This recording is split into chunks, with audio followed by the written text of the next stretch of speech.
नमस्कार, मैं doctor Jyotsna, psychologist and psychotherapist and scientist. आज हम एक बहुत ज़्यादा एक ऐसा टॉपिक है जो हम सबको है ना बहुत ज़रूरी होता है, स्पेशली पेरेंट्स। आज की डे टू डे लाइफ में ऐसा हो गया है कि पेरेंट परवरिश करने में कहीं ना कहीं बच्चों की परवरिश करने में चूक जाते हैं, है ना। ये तो मेरे पास में बहुत सारे केसेस आते हैं, तो आई नो दैट कि इसीलिए मैंने वीडियो बनाना ज़रूरी समझा, क्योंकि हमें बच्चों को परवरिश कैसे करें क्वेश्चन मार्क आ जाता है। हम ऐसा क्या दें जिसके उसका बचपन तो अच्छा जाए, चाइल्डहुड तो अच्छा जाए, साथ साथ में टीनेज भी अच्छा जाए, अडल्ट भी अच्छा जाए, उसके साथ में उसका करियर भी बहुत अच्छा रहे, रिलेशनशिप भी सबके साथ में अच्छा रहे, और उसकी फाइनेंस लाइफ भी बहुत अच्छी रहे। क्योंकि हर पेरेंट का यही सपना होता है कि मेरा बेटा या बेटी बहुत सक्सेसफुल हो। तो आपको कुछ टिप्स के साथ में आज हम बहुत इम्पॉर्टेंट और बहुत ही इंटरेस्टिंग वीडियो है, तो आप एंड तक ज़रूर देखिए ताकि आपके बच्चों की परवरिश बहुत अच्छे से हो सके और वो अपनी लाइफ में हमेशा हैप्पी रहे। मोस्टली अगर अच्छी परवरिश हो तो बोलते हैं ना, संस्कार, पेरेंट ने हमें ऐसा संस्कार देने पर हमें ऐसा वो दिया है, विरासत में मिला है, ऐसा कहते हैं ना हम। तो पहला पॉइंट ये है, जब भी बच्चे के साथ में आप बिहेव कर रहे हो, चाहे वो कोई भी एज हो, तो उसको आप एंगर, फ्रस्ट्रेशन या एंसेस होके नहीं बात करना है आपके बच्चे के साथ में, क्योंकि वो आप ट्रांसफ़र कर रहे हो उसके साथ में। अगर आप इस तरह से बात करते हो, टॉक वॉटेवर जो भी आप बोलना चाहते हो, उसको सिखाना चाहते हो, तो उसको नॉर्मल एक फन होके बात करने की कोशिश कीजिए। उसको क्या इंटरेस्ट है, उसके इमोशन को समझने की कोशिश कीजिए कि वो क्या चाहता है। सपोज आपका बच्चा बहुत ज़िद्दी है और अब आप ये चाहते हो कि वो ज़िद करना बंद कर दे, तो नहीं होगा। ऐसे वो ज़िद करना बंद नहीं होगा। फॉर एग्जाम्पल, मैं एक एग्जाम्पल के थ्रू से बताती हूँ, जिससे आपको समझ में आएगा कि आप बच्चे के साथ में क्या वर्ड यूज़ कर रहे हैं। इस wording is very very important. जैसे अभी पेरेंट ने कहा कि आपको बाहर नहीं जाना है, बच्चे ने कहा कि मुझे बाहर गार्डन में खेलने जाना है, या फिर मैं फ्रेंड्स के साथ में बात करने के लिए जा रहा हूँ, ठीक है। तो आपने कहा कि नहीं, अभी नहीं जाने का, ये क्यों टाइम है जाने का, शाम को 8-9 बज जाता है, तब हम रोकते हैं ना बच्चे को। पर इसकी जगह पे अगर आप ये वर्ड यूज़ करें कि बेटा अभी मत जाओ, बाद में थोड़े टाइम के बाद में जाना, ताकि आपके फ्रेंड्स भी अभी तक तो खेलेंगे। तो ये दोनों सिनारियों में, दोनों वर्डिंग में बहुत चेंजेस है। आप समझ रहे हो, आपने मना किया है लेकिन दोनों की वर्डिंग अलग है। एक आप रूडली बात कर रहे हो कि नहीं जाना है, एक आप बहुत पोलाइटली और अच्छे से बात कर रहे हो। बच्चों के साथ में हमें बिहेव भी वैसा ही करना है। और बच्चा क्या है, पानी की तरह होता है। फॉर एग्जाम्पल, हमारी साइकोलॉजी की लैंग्वेज में बोला जाता है कि बच्चा के जो दिमाग है, 0 लेवल से लेके 9 ईयर्स तक, हमारे जो बच्चों की जो माइंड होती है, वो जो आप जो भी चाहते हो वो भर सकते हो, क्योंकि वो पानी की तरह होता है। पानी कैसा, जिस जार में डाल दिया तो जार का शेप, बॉटल में डाल दिया तो बॉटल का शेप। तो हमें उसको एक अच्छा इंसान बनाना है फर्स्ट। तो उसके बाद में एजुकेशन आता है। एक अच्छा इंसान पहले तो बनाना है, फर्स्ट स्टेप। दूसरा एजुकेशन आता है। आप स्टार्ट कीजिए कि आपके जो बच्चे हैं, आप खुद भी पढ़ना स्टार्ट कीजिए। आपको देखा देखी वो खुद भी पढ़ेंगे। बच्चे हमेशा कॉपी करते हैं पेरेंट की। अगर आपकी कॉपी कर रहे हैं, अगर आप दोनों लड़ रहे हो, सपोज फाइट कर रहे हो, वो भी बाहर जाके वही काम करेगा। उसको नहीं पता, क्योंकि उसके माइंड में वैसे ही थॉट्स जा रहे हैं, उसको नहीं समझ में आएगा कि क्या हो रहा है। बच्चे सहमे हो जाएंगे। अगर आप ज़्यादा डराओगे, फियर में रखोगे, तो बच्चे की जो ग्रोथ है वो रुक जाएगी।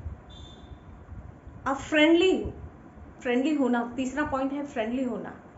आप बच्चे के साथ में एक फ्रेंड की तरह बिहेव करो, ताकि आपका बच्चा आपके साथ में जो भी उसके डे टू डे लाइफ में हो रहा है वो आपको बता सके। अंदर ना रखे, क्योंकि अंदर रखने से क्या होगा कि वो बोल नहीं पाएगा। अगर उसके साथ में कोई गलत भी हो रहा है तो वो शेयर करने में उसको शर्म आएगी कि पेरेंट्स से कैसे बात करूँ, आज तक तो ये बात नहीं की मैंने। तो आपका बिहेवियर उसके साथ में फ्रेंडली होना ही चाहिए, ताकि वो आपको सारी बातें बता सके, और सही गलत का डायरेक्शन देना आपका काम है, और आपको ये करना ही पड़ेगा, क्योंकि उसके फ्यूचर आपके हाथ में है। आप ये तो एग्री करोगे ना, आपके हाथ में है, आपको सब कुछ अच्छे से उसको मैनेज करना सीखना पड़ेगा। सपोज है ना, बहुत बार ऐसा रहता है कि पेरेंट बहुत स्ट्रेस में रहते हैं, और जैसे ऑफिस का कोई है ना, बताओ लोड आ गया, वर्कलोड हो गया, तो उसके बाद में फ्रस्ट्रेशन आता है। तो क्या करते हैं पेरेंट, बच्चों पे सारा फ्रस्ट्रेशन, मदर का भी यही रोल होता है, बच्चों पे मारा पीटा सब कर लेते हैं। Don't do this.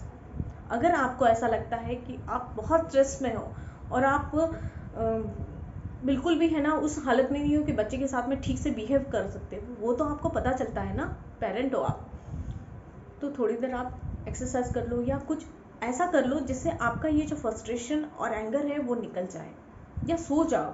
आप अगर थकान से रह रहा है तो सो जाइए, थोड़ी देर आराम कर लीजिए, रेस्ट कर लीजिए, जिससे क्या है कि बच्चे के ऊपर कोई ऐसी नेगेटिविटी ना आए जिसकी वजह से आपको टीनेज और अडल्ट ये दोनों में उनका प्रॉब्लम आ सके। ज़्यादा करके जो भी प्रॉब्लम आती है चाइल्डहुड से स्टार्ट होती है।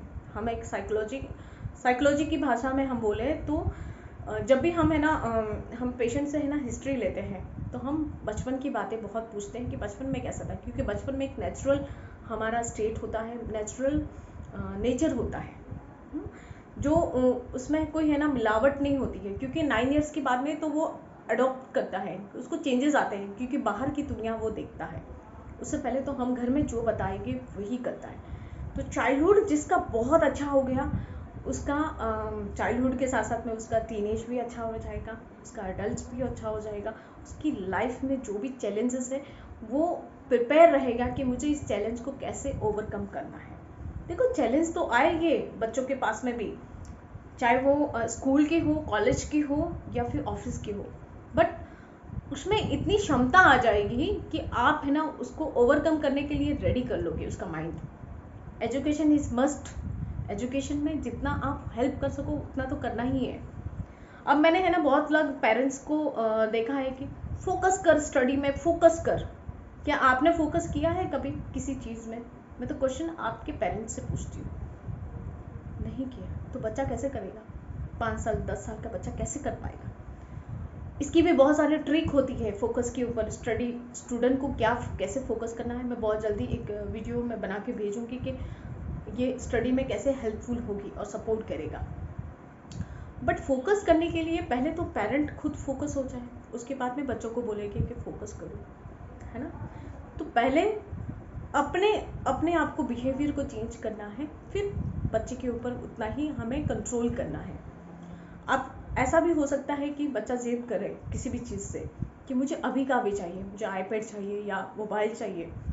आपको उसको टालना नहीं है, लेकिन उसको सही डायरेक्शन में उसे समझाना भी है, उसको गाइड भी करना है, ताकि आपका बच्चा एक अच्छे से माइंड में ले ले कि मेरे पेरेंट क्या बोल रहे हैं, क्यों वैल्यू कर इस चीज़ को क्यों वैल्यू कर रहे हैं, नहीं देने के लिए क्यों मना कर रहे हैं, क्या रीज़न है ना। तो हर चीज़ हमें नाप तोल के करना है। उसके 0 डे से लेके 9 इयर्स तक आपको अच्छी परवरिश करना है, ये बहुत इंपॉर्टेंट होता है। फिर टीनेज अडल्ट में आपको इतनी मेहनत करने की ज़रूरत नहीं पड़ेगी, ठीक है। तो आप इसी तरह से मेरे वीडियो को लाइक, कमेंट्स एंड सब्सक्राइब करते रहिए। Thank you so much. मैं doctor Jyotsna, psychologist, psychotherapist and scientist. Thank you.